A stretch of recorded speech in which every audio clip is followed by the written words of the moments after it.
Welcome to Freethought Matters. I'm Laurie Gaylor. And I'm Dan Barker. Laurie and I are executive directors of the Freedom from Religion Foundation, which produces this public affairs program. Our guest today is Amanda Jones, a librarian who received death threats just for standing up for our right to read.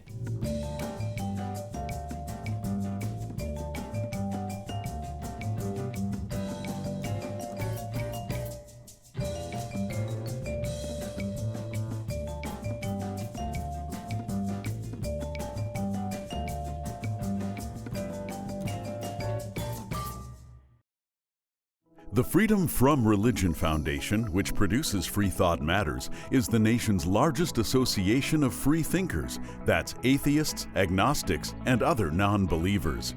We invite you to join us in our vital work to keep our secular government free from religious influence. Become a member at FFRF.org or ask for a complimentary copy of our newspaper, Freethought Today. Freedom depends on freethinkers. Watch prior episodes of Freethought Matters on FFRF's YouTube channel.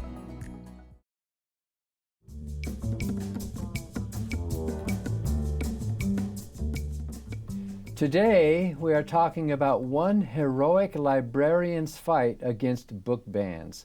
Our guest is Amanda Jones, author of the new book, That Librarian: The Fight Against Book Banning in America. It's a memoir that describes how she became a target simply for speaking out against book banning. Amanda Jones has been an educator for more than 20 years at the same middle school she attended as a child in Livingston Parish, Louisiana. She served as president of the Louisiana Association of School Librarians and has won many awards for her work in school libraries, including School Library Journal Librarian of the Year. She's a co-founder of the Livingston Parish Library Alliance and founding member of Louisiana Citizens Against Censorship. Thank you so much, Amanda, for joining us today. Thank you for having me. So, Amanda, you are a children's librarian in Louisiana, and your memoir starts back in August 2022 when you decided to testify at a city library board meeting against book banning. Why did you feel it was important to speak up? As a librarian, I believe strongly in intellectual freedom, but as a resident of my community, when I saw outside extremists that lived outside of our community coming into our community to stir up drama, I knew I had to go and speak.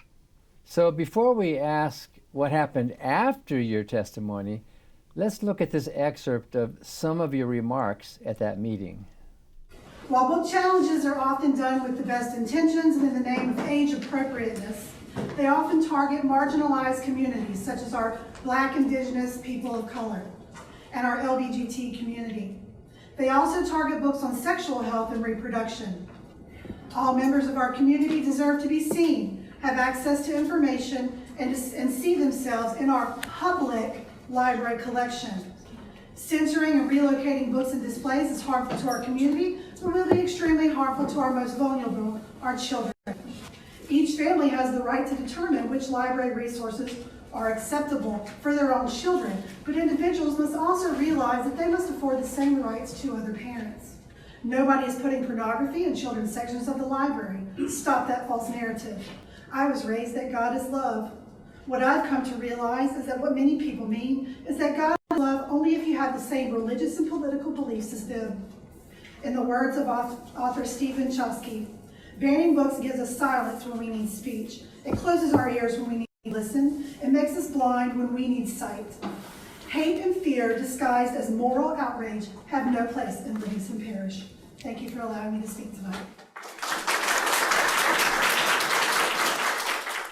So, Amanda, that was really nice. From our point of view, your points don't seem controversial at all. And yet, what you said unleashed a hate campaign against you. Can you tell us what happened after you spoke those words? Yes, I just went to speak as a resident of my community. I woke up 4 days later after giving that speech, which was just a speech against censorship. that same thing 30 other people said at the meeting. And I woke up to a targeted smear campaign set to ruin my reputation in my community. They created a meme that said I advocate teaching sexual acts to children, and that I give pornography. I want to give pornography and erotica to 6-year-olds, none of which I said in my speech. Completely made up. Because there's already rules in place about that kind of material, right? Oh, absolutely. We have collection development policies, and which I actually reiterated 3 times in the full speech, that we have collection development policies that are in place to, professional librarians use professional reviews to order books and place them in the correct section. But people want to believe what they see on the internet. And so that meme circulated hundreds and thousands of times within my community, and essentially has ruined my reputation in my small town that I've lived in for 46 years. Wow. So you really went through months of suffering, didn't you? Yes. And it's still happening. It's been 2.5 years and it's still happening. At this point, I'm just numb to it, which is sad to say, just desensitized to it. But the first couple of months, I developed severe panic attacks. I had to take a leave of absence from work, a semester off. I lost chunks of hair, became anemic. I was in and out of the hospital with health issues for 2 months. It really took a toll on me physically and mentally. But I'm okay now. I'm much better now. Well, you look great. I'm so glad that no one should have to go through that. So you eventually did take a defamation lawsuit. And to me, it seemed like such a huge miscarriage of justice that you lost that case, and that these men were allowed to spread defamatory lies about you. But I love how you put on a Ruth Bader Ginsburg lace collar to protest the judge's decision against you. So are you glad that you tried to challenge anyway? Yes, and actually, it's still an active lawsuit. Okay. I wasn't sure. Yes, so they never even gave me a chance. They wouldn't even allow my attorney to read my full speech into the record, and she just dismissed it and said it was their opinion that I advocate teaching children to perform sex acts. We have headed to the Louisiana Supreme Court. So we've already, submitted everything. I'm just waiting on the ruling. I do not regret speaking. I do not regret wearing my Ruth Bader Ginsburg collar. And even if I ultimately lose the lawsuit, I stood up for myself. At the end of the day, I stood up for myself, which is, as an educator, we teach our children to do. And I stood up for myself, and the court system is not always fair. Well, it seems to me, at least legally speaking, that you do have injury. I mean, you were harmed by this. Your life was harmed in so many ways. But you did a lot of media and interviews about that. Did the news interviews you've done really help vindicate you and raise public awareness about the dangers of book bans?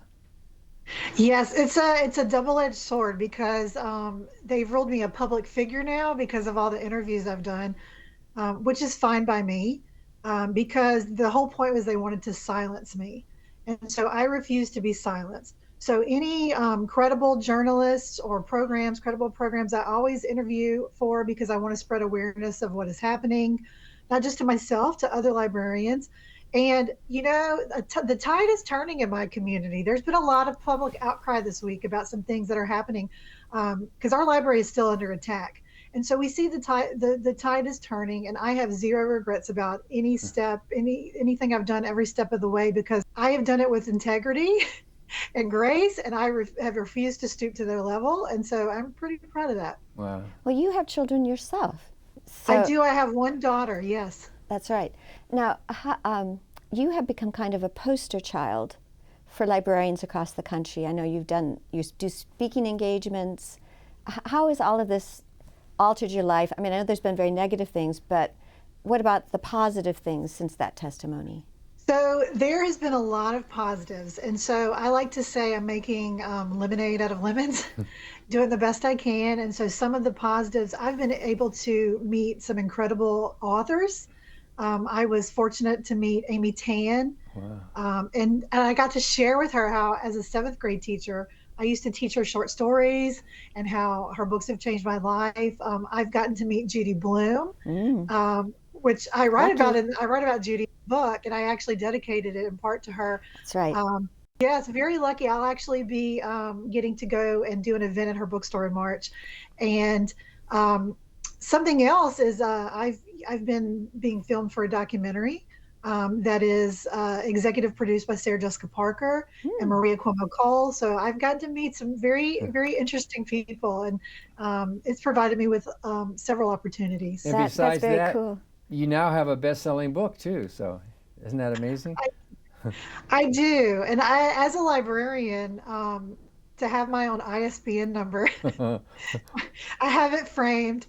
Another author gave it to me for a copy of my number framed, and I'm a reader first and foremost. I'm very privileged to have the opportunity to have written this book, so I'm very thankful. In your book, you do talk a lot about your love of reading as a child, and then renewing that when you were in college, wanting to teach children love of reading. Can you talk a little bit more about that? Yes, my mom is a retired kindergarten teacher, and she used to bring us to the library every single week. She let me check out whatever I wanted. I mean, it wasn't a free for all, but she trusted me, and we had conversations. And I just grew up loving to read. And I think that books, and I talk about this in my own book, that books helped shape who I am as a person. And books have the ability to shape lives and change lives.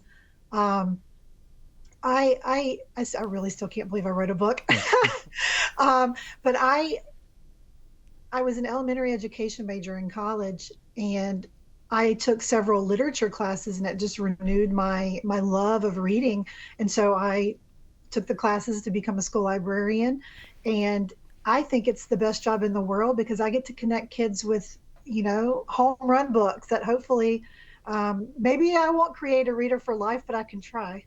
And I know that you also talked about reevaluating some of the children's classics of the past, because I had the same issue that you did with Laura Ingalls Wilder, where I just doted on those books. I read them over and over again. And then when I was going to introduce them to our daughter, I realized, oh my gosh, the racism, especially against Native Americans. And so tell me about your experience with that. Yes, we look at books with nostalgia that we grew up with, and then when we read them as an adult with a different lens and as a more, wiser, older, hopefully wiser person, we realize that some things were problematic. And I have read the Little House books cover to cover, the whole series multiple times, and it wasn't until I reread them as an adult a few years ago that I realized how harmful some of the things that the book, how it depicts certain groups of people. And that, I still look back at the books with fondness because they helped shape who I am as a person, but now I look at them a bit differently as an adult. But you wouldn't want to censor those books. You would want to guide your child through reading that, right? You wouldn't want to ban Little House on the Prairie. Oh, absolutely not. No, I think it's a book written for children, and as a parent of a child myself, if she wanted to read it, I would, allow her to, and I just guide her and have discussions with her, but we most certainly wouldn't ban it. Yeah. So talking about the general picture here, how big do you think the problem is of book censorship now in the country? Oh, it's rampant. It's a serious issue. I know PEN America posted a study recently that there were 10,000 book challenges and bans last school year. And because of all of the challenges and the attempts at censorship and the book banning, Ed Week magazine posted that our school system in the United States, school systems across the United States, have spent $3 billion on cultural war issues in the past, just in the past year. And so it's very rampant. Not only are we seeing books being challenged in bans, we're seeing librarians and educators leave the profession because they're tired of being attacked. And we're seeing librarians that are scared to order books because they don't want to get attacked. And one false move and someone in the community creates a meme and your reputation is destroyed. Wow. Well, when we come back, Amanda, we want to ask you about why you, as a self-described, very conservative evangelical Christian, are speaking out against white Christian nationalism.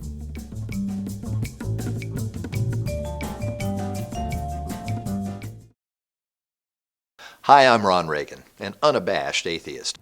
When I first recorded that commercial back in 2014, being openly atheist in America was still fairly uncommon.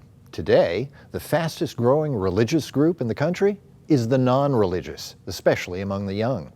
That progress is heartening, but the religious pushback is fierce and the forces of Christian nationalism are well organized. Our progress won't continue unless we work together so that reason and our secular constitution will prevail. That's why I'm asking you to join the Freedom from Religion Foundation, the nation's largest and most effective association of atheists and agnostics working to keep state and church separate, just like our founders intended. Please join the Freedom from Religion Foundation today. Ron Reagan, lifelong atheist, not afraid of burning in hell. I'm Charlotte, and I'm an out-of-the-closet atheist. I've always been intrigued by religion, and when I was younger, I desperately wanted to be religious, to be more accepted by my family, who was in majority Catholic. My parents didn't raise me religious. I was never baptized. I never took communion. Well, once I took communion, it was a pretty bad idea.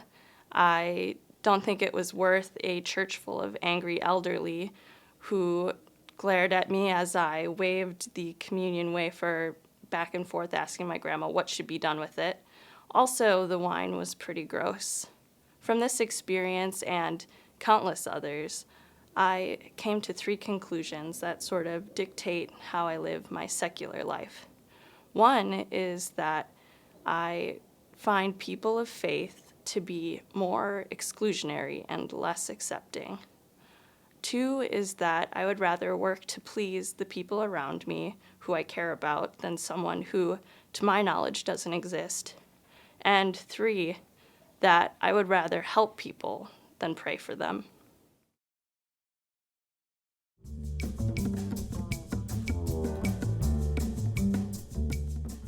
Welcome back to Freethought Matters. We're continuing our conversation with librarian and freedom advocate Amanda Jones.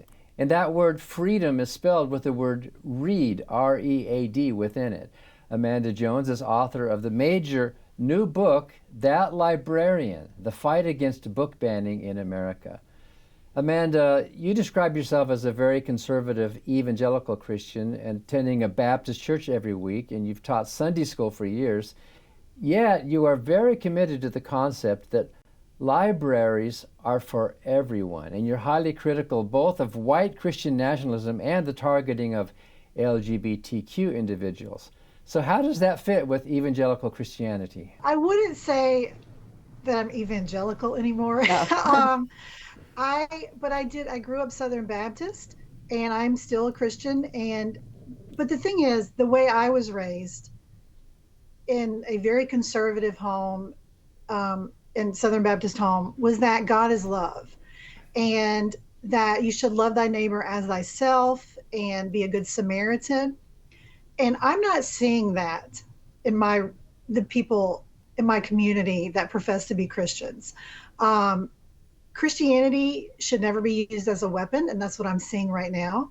And as a Christian, we should all love each other and we should all accept each other. And so I'm just doing what I was raised. And they'll say, oh, she's woke now and she's liberal and whatever. I mean, I was raised to be kind and love one another. And so that's what I'm doing. I don't think I'm the one that's changed. I think that my religion has been overtaken by some extremists who are pushing agendas that don't align with Christianity, not true Christianity. So I do talk about that, and it's been a journey.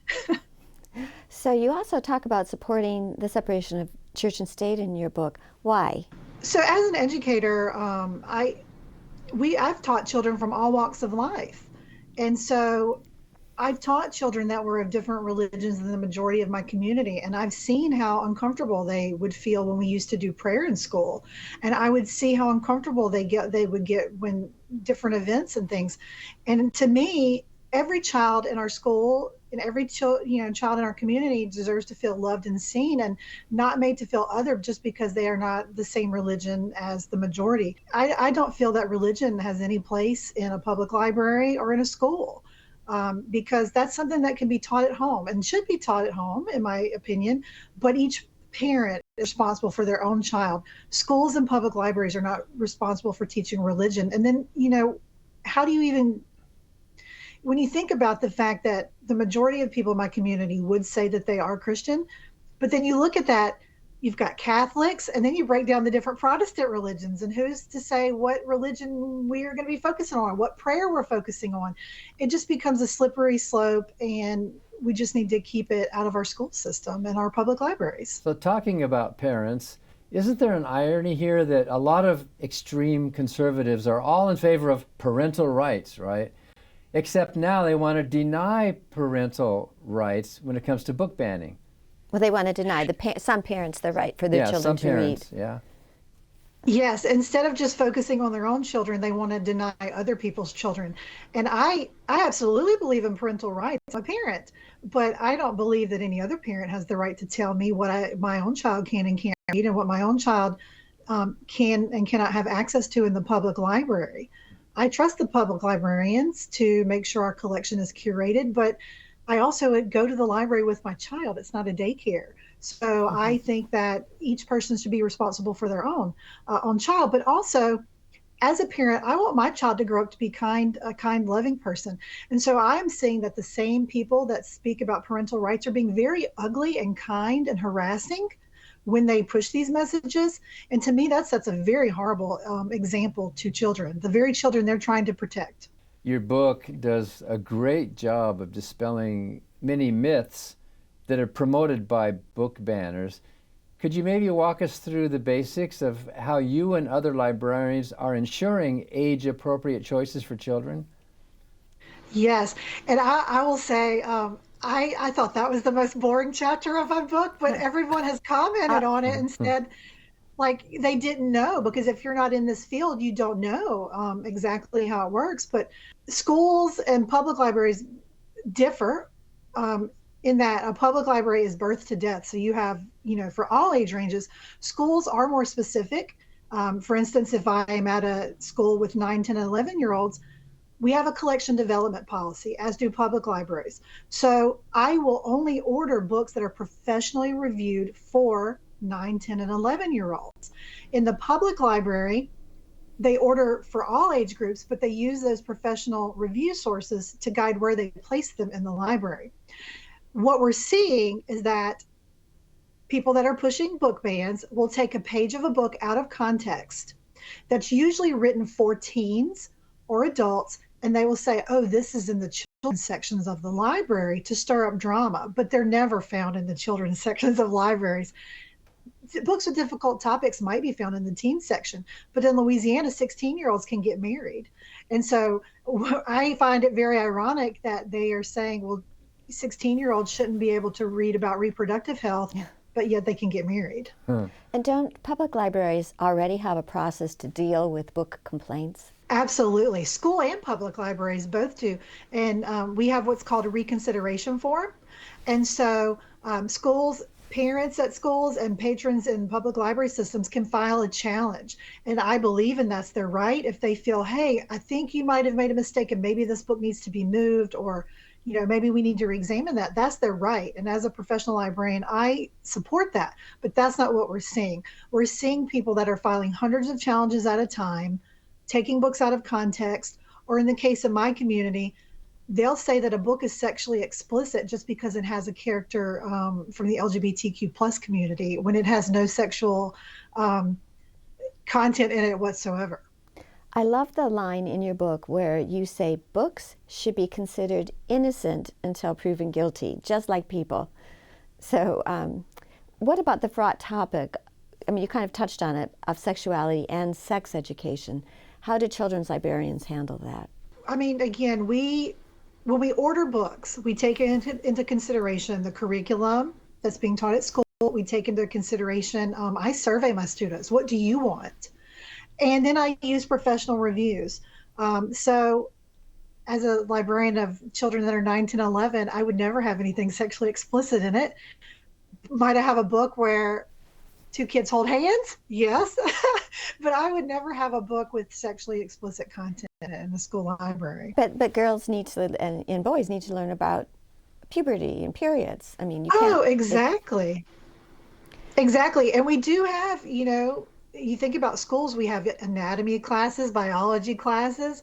And so when you remove books that have sexual health content, you're removing those vetted sources of information about the body, anatomy, art history books that have, books with statues, and they're wanting to exclude all of that because they're saying they're sexually explicit or pornographic. And to me, if you're looking at the statue of David and thinking it's pornographic, that says more about you than about anybody else. You say you got to meet Judy Blume. That must have been fun. But her books are educating on these topics to a certain age. In fact, we took our granddaughters to see the movie, and it was perfectly appropriate, although maybe some parents might be a little uncomfortable with that. But in your book, you write that libraries and intellectual freedom go hand in hand. So ultimately, what's at stake here?